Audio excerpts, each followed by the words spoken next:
Ele procurava um pico de observação. E como é que a gente entendeu isso? Porque em determinado momento, o próprio caçador que estava com a gente, ele virou para mim e falou assim: "Ô, comandante", e nisso nós tava no silêncio ali, na emboscada, esperando. "O senhor já caçou?" Aí eu falei: "Que pergunta louca essa aqui, né? Nessa hora aqui, nós esperando o assassino que tá colocando pânico na nação inteira e esse cara fazendo pergunta agora, né?" Aí meio que não dei ideia não, né? E aí ele já continuou falando, né? Ele falou: "Não, quando a gente vai caçar, a gente leva os cachorros vêm até na margem do rio, na margem da mata, a gente solta os cachorros na margem da mata, os cachorros entram no mato, encantou a caça, e a gente entra e mata a caça." E naquele momento ele virou a chave do meu cérebro. Por quê? A gente estava com comportamento de caça, porque o tempo todo a gente só estava cobrindo a área de rio. A gente só estava varrendo a área de rio. Então, quando o Lázaro percebia a nossa presença e a gente pegou as passadas do Lázaro no rio, ele saía do rio e ia para um ponto de observação, né? Ele ia para um ponto de observação. E aí a gente mudou toda a estratégia. E aí eu já comecei a colocar uma parte de varredura fora da mata, uma margeando o rio e outra fora do outro flanco do mato. Então a gente cobria toda a região ali. Então se o Lázaro ele tivesse dentro do rio, ele ia ser percebido. Se ele tivesse num ponto fora, ele ia ser percebido. A gente mudou toda a estratégia nesse momento. E nós começamos a fazer isso. E fazendo essa operação dentro dessa técnica do bigorna e martelo também. Eu botava um ponto de varredura dentro do leito do rio e botava um ponto de espera, aproximadamente 3, 4, 5 km, porque se caso lá estivesse naquele perímetro ali, a gente ia trombar ou ia tocar ele para um ponto, né? E aí houve a parada do chacareiro lá, né? Que ele estava, saiu na mídia, que estava dando um apoio pro Lázaro, que estava dormindo lá. Realmente, em determinado momento da operação, eu tive a certeza que só nós, policiais, estávamos passando a noite de frio no mato, porque o Lázaro não estava bancando aquilo lá, ele estava sempre procurando um buraco para passar a noite. E numa das nossas buscas, e a gente foi fazer uma conduta de patrulha numa residência, e aí foi quando eu quase morri nessa situação, porque ele fez uma tocaia para nós ali. O que ele fez? Ele pegou um fio desencapado e botou na maçaneta. Caralho. E aí ele deixou a porta encostada. E o que chamou a atenção pra gente fazer essa conduta de patrulha lá? Que o som tava em último volume. O som tava lá em cima. Tava batendo. E aí nós fizemos uma progressão. A hora que cheguei, vi a porta encostada e tal. E eu fui para meter a mão na maçaneta. Aí o policial, o subtenente Arantes, estava comigo. Ele já ele ganhou a janela. E no que ganhou a janela, ele viu o fio. Ele deu um grito comigo: "Tira a mão daí, comandante." Aí eu fui, tirei. Aí a hora que eu vi, o fio tava lá. Aí eu empurrei a porta com coturno. Aí eu fui lá, desconectei o fio, abaixei o som, né? E fizemos a varredura na casa. E aí nós encontramos algumas vestimentas que batiam com as vestimentas que ele tinha utilizado, né, nos períodos iniciais dele. Mandamos o pessoal da inteligência e batia algumas coisas ali. E depois nós fizemos alguns levantamentos e nós descobrimos que a pessoa que ficava naquela casa, que a gente tinha feito a varredura, era amigo pessoal do Lázaro. Então, era mais uma estrutura que dava um apoio para ele. E beleza.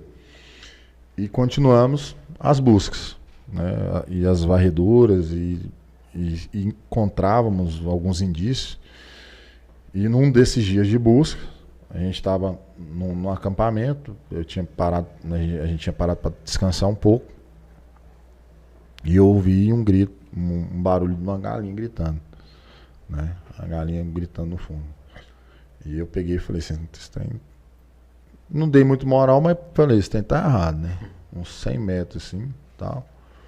E aí, beleza. Aí terminamos ali e tal. Eu falei: já estava quase escurecendo já. Eu peguei: vamos lá dar uma checada, né? Aí fui descendo e tal. Aí cheguei lá, tinha 2 animais mortos, uma galinha e tipo um ratinho do mato. E aí eu já fui no pescoço da galinha, deu aquela palpada ali, né? Que normalmente você mata a galinha pelo pescoço, né? Rodando o pescoço da galinha, né? E aí vi que não tinha estrangulamento da galinha ali. E tinha nada. Eu peguei a galinha, a hora que eu olhei, peguei a galinha assim, ela tinha um furo aqui. Não sei se chama de costa, não sei o que é. Bem um furo aqui. Aí nós abrimos a galinha. Aí no que abrimos a galinha tava sem o coração, né? Aí pegamos o bichinho também, sem coração, e meio que tinha cruzado sangue naquele ponto. Ele tinha meio que cruzado sangue sobre sangue ali, de animal. E aí, naquele momento, eu fiquei com aquele negócio na cabeça. Só que aí, depois a gente fomos descobrir que era um ritual, né? Que é feito aí por essas religiões aí, do lado de magia negra, né? Que aí eu fui descobrir depois, procurando no Google, que caceta que era essa, né? Então, realmente, ele tinha essa necessidade. E conversando com alguns guerreiros, né, que ficaram, né, e não saíram de suas casas e permaneceram ali, sempre alguém comentava, não, esse cara, ele tem um pacto com capeta e tal, não sei o quê. Beleza. A gente não queria focar nisso, porque a gente estava focado na operação, mas sempre ecoava esse lado do satanismo dele, né. E aí, beleza, teve a situação do caseiro e tal, e logo na sequência que houve a situação do caseiro, deu aquela esfriada. No outro dia, nós não achamos pegada dele. E aí eu avancei uma conduta de patrulha em direção a Águas Lindas, né? E aí foi quando a gente pegou umas passadas dele num ponto que era em direção à ex-sogra dele, que é a casa que ele passa o último dia de vida dele.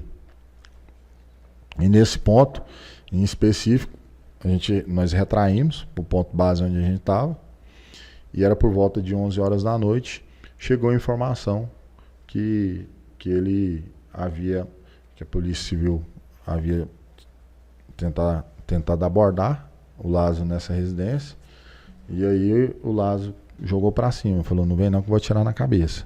E saiu vazado. E aí eu peguei a equipe e direcionei para o local. Falei assim, porque como havia muitas informações desencontradas durante a operação, porque todo mundo estava usando a tecnologia que estava disponível, tinha até aplicativo com coordenada que você conseguia fazer denúncia, né? E era um monte de denúncia de desinformação mesmo. Parecia que tinha muita gente trabalhando para desinformar a polícia ali, né? Então você tinha que selecionar as informações. E essa informação, por se tratar de informação de polícia também, e por se tratar que a gente já tinha avaliado no terreno, eu falei, não, aí bateu. É o Lázaro. Aí a gente foi. Quando chegou no terreno, o Lázaro já tinha jogado para cima do Polícia Civil e logo na sequência jogou para cima do Comando de Operações de Divisa, que é o COD, que é essa equipe, como se fosse a Rotan em nível de divisa de estado. Então é um pessoal que é ferroado também, e jogou para cima deles e caiu pro mato. E aí a gente foi, e aí foi a pior noite, nossa, a noite mais fodida da madrugada. Foi essa madrugada que nós passamos num ponto específico, no leito do rio, esperando para trombar com Lázaro, né? E aí amanheceu e nada de Lázaro. E a gente tinha feito ali mais ou menos cálculos ali de onde ele poderia estar passando e nada dele aparecer. E amanheceu, nós fizemos uma varredura naquela região toda ali. Já estava todo mundo esgotado, todo mundo fudido, todo mundo com fome, com sono, com sede. E aí era mais ou menos 8 horas da manhã. O confronto com Lázaro foi 9h29 da manhã. 8 horas da manhã, 8 e pouquinho, chegou a informação pra gente que o Lázaro tinha passado em determinado ponto. E aí eu peguei e fui para fazer uma nova estratégia em cima daquele ponto que ele tinha sido visto. Beleza. Só que nós tava esgotado, tá? Todo mundo esgotado. E do nada apareceu um maluco lá com as latas de leite condensado. Falou, vocês quer leite condensado? E nós estávamos esgotados. Foi Deus que mandou. Aí nós pegamos, já furamos leite condensado, mandamos para dentro, já paramos ali e já montamos uma nova estratégia. Quando nós montamos a nova estratégia ali, aí foi quando entrou uma parada também que a gente conta no livro. Nesse momento, a operação ela saiu da área onde estava sendo a contenção da próxima residência da ex-sogra do Lázaro e foi para um flanco da mata. Aí foi toda a equipe tática, todos os 300 policiais, toda a parte aérea, as 3 aeronaves, foi para essa região. E aí, cara, eu fiquei num ponto onde eu decidi, dentro da leitura que a gente tinha durante os 11 dias no mato, feita a leitura do comportamento do Lázaro, onde ele, quando ele não estava sendo perseguido, ele andava 1 km por hora, que ele simulava a direção, né, simulava até 3, 4 direção, ele mudava de calçada, né, para simular direções, ele fazia que ia para um lado e ia para o outro. Então, quando eu recebi aquela informação, eu de imediato falei, esse cara não tá para cá, ele tá para cá. E aí foi o primeiro momento que eu fui questionado pela minha equipe, né? Por quê que eu fui questionado? Porque nesse momento passou um oficial que é referência em Goiás e estava à frente da operação também, e ele passou com 8 viaturas em direção contrária que eu tinha decidido ir, entendeu? E nesse momento que ele passou, aí o policial que estava comigo virou para mim e falou assim, uai, chefe, todo mundo tá indo para cá, só tá indo para cá? Eu falei, ó, vocês estão comigo ou vocês estão com ele desde o início da operação? Se estiver comigo é para cá, se não tiver, acompanha ele aí. Aí ficou aquele climão dentro da viatura, né? Aí todo mundo ficou assim meio embaçado, todo o rotanzeiro é embaçado, né? Todo mundo fechou a cara e tal. Eu falei, ó, vocês vão ganhar 5 km para cá, nós vamos cortar os fios, vão cair para dentro até um ponto que dá para entrar no mato, né? Com a viatura, e depois nós vamos ganhar a margem do rio e fazer um ponto de espera. E aí, quando eu caio para dentro desse ponto, caio para dentro do mato, avanço pro ponto de espera, a hora que eu cheguei no ponto, aí eu ouço o barulhão pro outro lado, cara. Aí foi onde veio aquele ponto de interrogação no coração mesmo, né? Eu falei assim, agora fudeu, né? E tá todo mundo. Tá tirando foto lá do outro lado, cara, eu tô aqui do outro lado, né? E pra completar, né, irmão? O policial, porque a gente já vivenciou várias ocorrências, né? Então, acaba que o cara falou uma coisa pra você acata de forma cegamente, né? Porque são pessoas que é do seu convívio, de várias ocorrências, vivenciou muita coisa. E pra completar, eu peguei e fui em direção ao rio, assim. E aí eu conto no livro o porquê que fui em direção ao rio. E aí o policial vira pra mim e fala assim, o que o senhor vai fazer aí? Se o Lázaro nem aqui tá? Aí, rapaz, aí deu aquela dor no coração mesmo. E o helicóptero moendo pro outro lado. E que barulhão pro outro lado. E eu falei assim, caralho, eu tenho que sustentar, né? Comandante tem que sustentar, né? Segurar o peito. E aí fui no rio, a hora que eu voltei, aí o policial veio correndo na minha direção. O subtenente Arantes. O chefe, eu vi um vulto ali. Aí eu falei, vulto? É, vulto. E desde o início, sabendo o modus operandi do Lázaro, que ele sempre verbalizava e atirava, né? Eu falei para meus policiais, falei, cara, se ele fizer isso com a gente vai passar por cima do nosso procedimento operacional padrão, que é procurar um abrigo para depois responder justa agressão. Porque esse cara está causando um caos em nível de nação, um desconforto em nível institucional. A minha polícia não merece o que está acontecendo, né? Nós temos excepcionais policiais aqui, que tá no enfrentamento, tá disposto, o pessoal não ia embora, o cara queria ficar na operação, não ia embora. E a gente tem que resolver isso, nem que para isso a gente tem que sacrificar a própria vida, né? E esse é o nosso juramento. E eu não vou obrigar vocês a fazerem isso, mas fica a dica. Aí todo mundo falou, não, tô com o senhor. E nesse momento eu tinha dividido as equipes. Então eu tinha ido uma equipe para um flanco, da mesma forma, né, para fazer o o bigorna e martelo, para um ponto de espera, para um ponto de varredura, e a gente estava lá nesse ponto. E aí foi quando uma aeronave passou, e aí ele correu de um arbusto para o outro. Eu fui o segundo vulto, aí eu já vi esse segundo vulto. Ele saiu de um arbusto e foi para o outro arbusto. E a aeronave passou. Ele se interteu com a aeronave e nós avançamos em leque. Em direção a ele. Quando a aeronave passou, cessou o barulho da aeronave e percebeu o nosso avanço. Quando ele percebeu o avanço, ele fez igual ele fez todas as vezes. Não vem não que eu vou tirar na cabeça e abrir o fogo. No que ele abriu o fogo, nós só sabíamos que nós estávamos recebendo disparo pelo barulho do disparo passando no ouvido, né? Os besouros voadores passando. E nós não sabia, a gente sabia a direção, mas não via ele. Entendeu? A gente sabia que ele estava no arbusto, mas não visualizava ele. Aí a gente abriu o fogo, abriu o leque e foi para cima, efetuando disparo. Disparo. E aí teve um determinado momento que a cadência mudou. E aí eu percebi que o armamento já era outro. A cadência mudou e aí mesmo assim continuamos avançando, né, e efetuando disparo. Tanto de 9mm quanto de 5,56 no arbusto. E aí a hora que a gente progrediu e conseguiu ganhar... Todo mundo atirando no arbusto. Arbusto, e avançando. Os 5 policiais.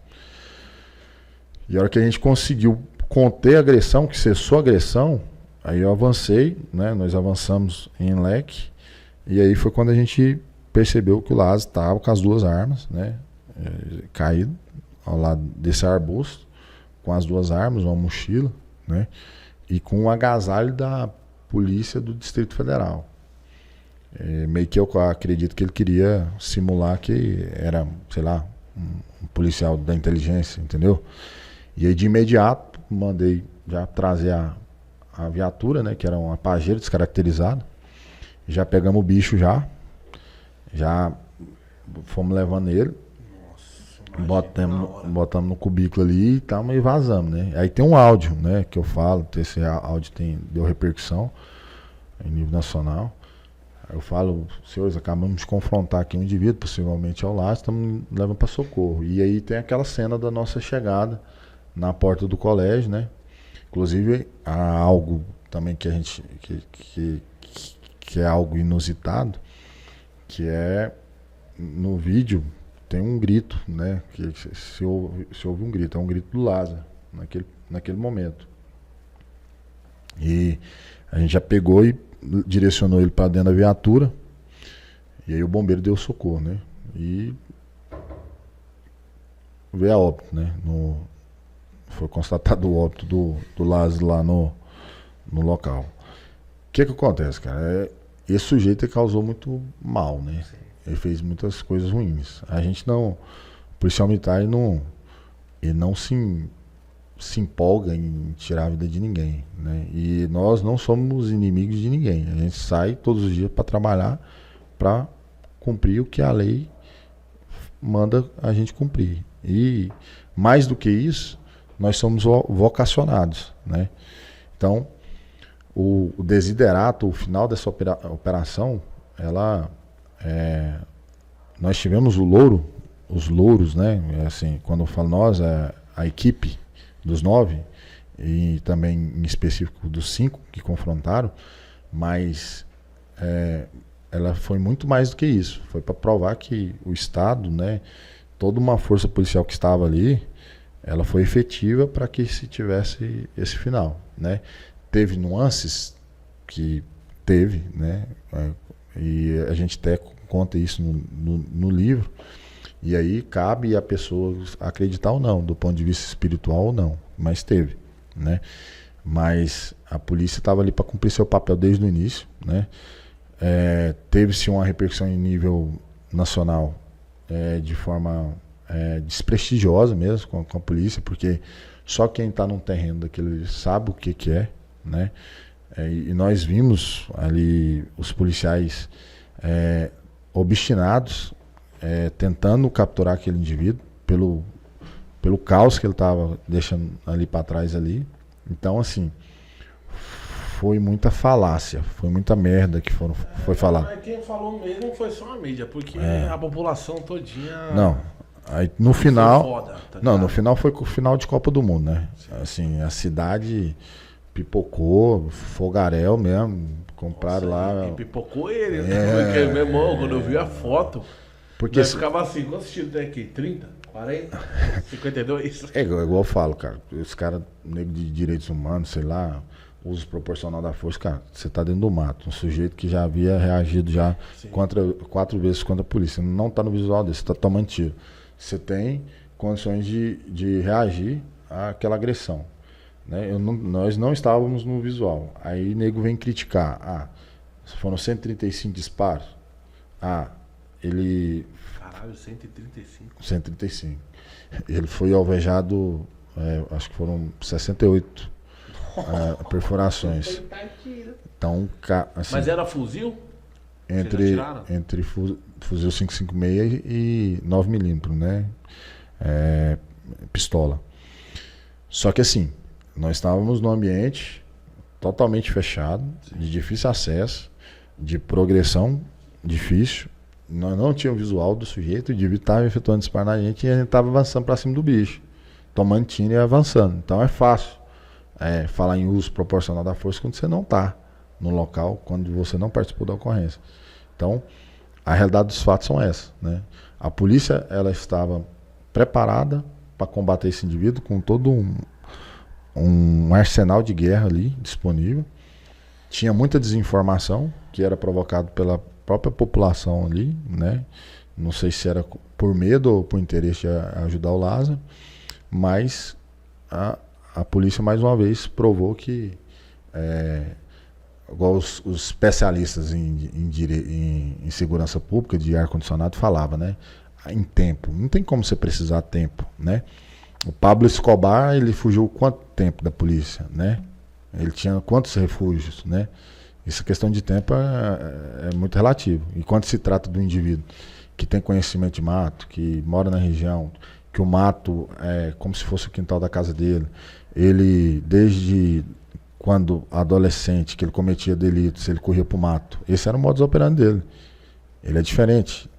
O sujeito, por exemplo, ladrão de banco, vai roubar banco, se deu errado, caiu no mato e quer sair do mato. Ele, no outro dia de manhã tá botando a cara e quer ir embora. Tem que falar, mano. Você é louco. Entendeu? Então a parada é essa.